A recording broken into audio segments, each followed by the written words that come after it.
সহ আরো নানান উদ্ভূত পরিস্থিতি, সৃষ্ট পরিস্থিতি সুপার স্মার্টলি ডিল করে পুরো রাজনীতিতে তাক লাগিয়ে দিয়েছে জামাত ইসলামী।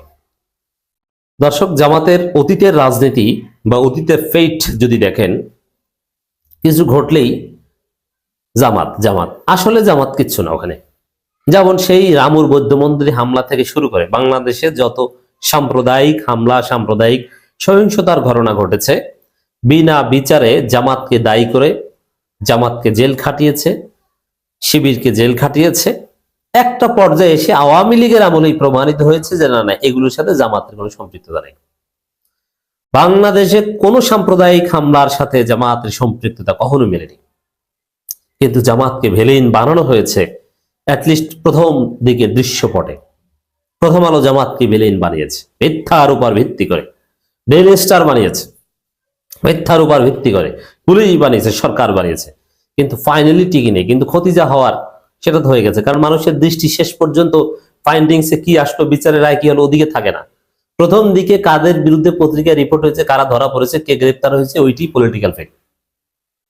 জামাতকে নিয়ে এই খেলা হতো, কিন্তু এখন জামাত যে পর্যায়ে এসেছে, জামাতকে প্রথম দিকে ভিলেন বানানো সম্ভব নয়।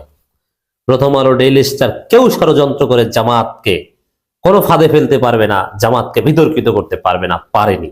জামাত স্মার্টলি সবকিছু ডিল করছে। দর্শক, আপনারা জানেন যে শরীফ ওসমান হাদিকে শহীদ করার পর জনগণের মধ্যে যে ক্ষোভ, বিক্ষোভ, উত্তাল বাংলাদেশ, সেই পরিস্থিতিকে কাজে লাগিয়ে দুষ্কৃতিকারীরা, জঙ্গি গোষ্ঠী কিছু অঘটন ঘটিয়েছে। একটা অঘটন হচ্ছে ময়মনসিংহে একটা অভিযোগে এক হিন্দু যুবককে পিটিয়ে হত্যা করেছে এবং মৃত লাশে আগুন দেওয়ার মতো ঘৃণ্য ঘটনা ঘটিয়েছে।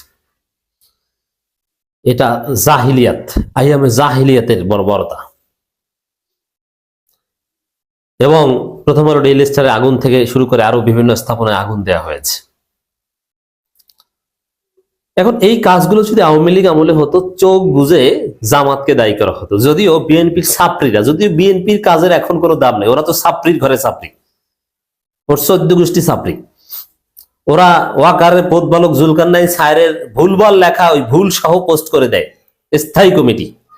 স্থায়ী কমিটি যদি এই পরিমাণ ছাত্রী হয়, তাহলে আপনি চিন্তা করেন যে বিএনপি কোন পরিমাণ ছাত্রী। এছাড়া তো এদের কিছু রাজনীতি নেই। ওরা চেষ্টা করলো, এতে কিছু আসে যায় না। ওভারঅল জামাতের গায়ে এই ময়মনসিংহের ঘটনা এবং প্রথম আলো, ডেইলি স্টারের ঘটনা কোনো কাদা লাগেনি। এবং জামাত যথাসময় বিবৃতি দিয়ে শুধু বাংলাদেশকে না, পুরো বিশ্বকে জানিয়ে দিয়েছে এ ধরনের ঘটনা জামাত কন্ডেম করে, জামাত এগুলো সমর্থন করে না, এবং জামাত ক্ষমতা আসলে এগুলো ঘটতে দিবে না, কোনো মব ঘটতে দিবে না। জামাত ক্ষমতা আসলে আইন নিজের হাতে তুলে নিতে দেওয়া যাবে না। জামাত আইনের শাসন নিশ্চিত করবে। এবং এখন যেগুলো ঘটছে, এগুলো জামাত নিয়ন্ত্রণ করার চেষ্টা করছে, এগুলো ঘটানোর সাথে জামাতের কোনো সম্পৃক্ততা নেই। এটাকে বলে সুপার স্মার্ট পলিটিক্স। কারণ জনগণের এই তীব্র ক্ষোভ এবং এই অস্থিরতার মধ্যে কোনো অঘটন ঘটাই স্বাভাবিক ছিল, কিন্তু কোনো অঘটন জামাতকে ফাঁসাতে পারেনি এবং পারবে না। জামাতের ইমোশনাল হয়েও কোনো বিতর্কে জড়ার নেই। কিছু শিবিরের একটা শাখার একজন সেক্রেটারির একটা ফেসবুক পোস্ট নিয়ে একটু বিতর্কিত করার চেষ্টা করা হচ্ছে। ওরকম পোস্ট সবাই দেয়, ওটা আমরাও বলি ভারতের আস্থানা জ্বালিয়ে দাও, গুড়িয়ে দাও। এর অর্থ এই নয় যে এগুলোতে আগুন জ্বালাও। এগুলো কে না বলে, এবং এগুলো আপনাকে তো বলতে হবে, এগুলো হাজারবার বলবো।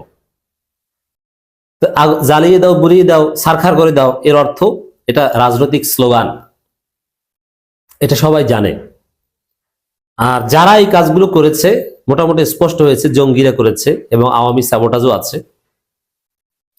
তাদের ছবি এসেছে, সিসিটিভি ফুটেজের সামনে এই ঘটনা ঘটেছে। এখন এটা গোপনে রাতের আধারে ক্যামেরার বাইরে করা হয়নি, ক্যামেরায় সবার ছবি আছে। যাদের সম্পৃক্ততা পাওয়া গেছে তারা কেউ জামাত শিবিরের সাথে দ্রুততম ভাবে সম্পর্কিত নয়। জামাত এখানে একটা সুপার স্মার্ট পলিটিক্স করেছে ময়মনসিংহের ঘটনা একটা বিবৃতি দিয়ে। দেখেন রাষ্ট্র ক্ষমতায় আসার যোগ্য দল জামাত বিষয়টা কিভাবে ডিল করছে। ময়মনসিংহের ভালুকায় এক হিন্দু যুবককে পিটিয়ে হত্যা ও মৃত লাশে আগুন দেওয়ার ঘটনায় তীব্র নিন্দা।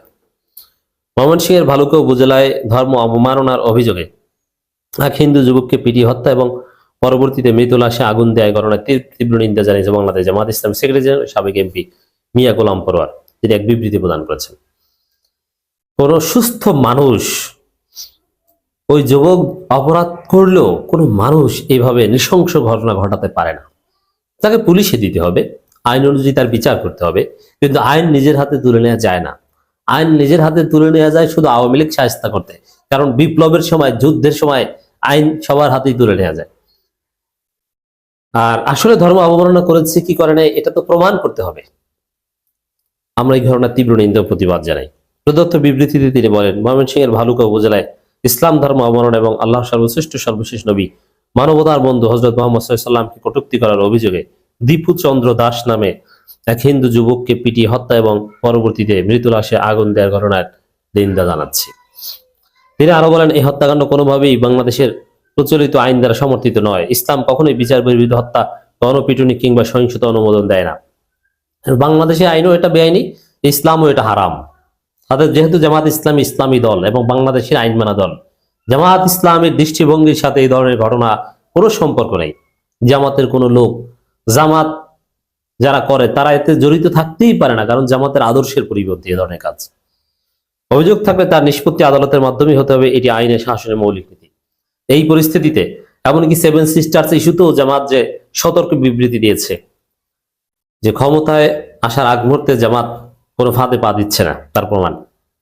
তিনি বলেন, এই ঘটনার সুষ্ঠু ও নিরপেক্ষ তদন্তপূর্বক দোষীদের আইনের আওতায় এনে শাস্তি প্রদানের জন্য সরকারের প্রতি আহ্বান জানাচ্ছি। বাংলাদেশ জামাত ইসলামী সব ধর্মীয় সহনশীলতা, মানবিক মূল্যবোধ ও আইনের শাসনের পক্ষে এবং ভবিষ্যতে অবস্থান অব্যাহত রাখবো ইনশাল্লাহ। তো দর্শক, এটা একটা আবার শরীফ ওসমান হাদির পক্ষে রাজপথে সবচেয়ে সুশৃঙ্খল ভাবে সোচ্চার জামাত ইসলামী কফিন রিসিভ করে জামাত। রাস্তার দুই পাশে ইনকিলাব মঞ্চের সাথে এই যে লক্ষ কোটি জনতা রাজপথে নেমে এসেছে, এগুলোকে সুশৃঙ্খল করছে, নিয়ন্ত্রিত ভাবে রাখছে জামাত এবং শিবির সাদিক কায়েমরা। ইনকিলাব মঞ্চের শরীফ ওসমান হাদির যে দল বা যে সংগঠন, যে আউটফিট, সেই জুমাদের সাথে অলওয়েজ থাকছে সাদিক কায়েমরা। এবং জামাত কর্মসূচি দিচ্ছে। আপনারা জানেন যে জামাত একটা জরুরি মিটিং করে 2 দিনের কর্মসূচি দিয়েছে। 20 ডিসেম্বর ওসমান হাদির রুহের মাগফিরাত কামনা করে দেওয়া অনুষ্ঠান জেলা মহানগরী শাখা সংগঠনের প্রতি আহ্বান জানানো হয় এবং চিঠি দেওয়া হয়েছে জেলা মহানগরী আমিরদের। আগামী 21 ডিসেম্বর রবিবার সকাল 10টায় রাজধানী ঢাকার মকবরস্থ আল ফালাহ মিলনায়তনে কেন্দ্রীয় সংঘের উদ্যোগে অনুরূপ অনুষ্ঠান করা হবে।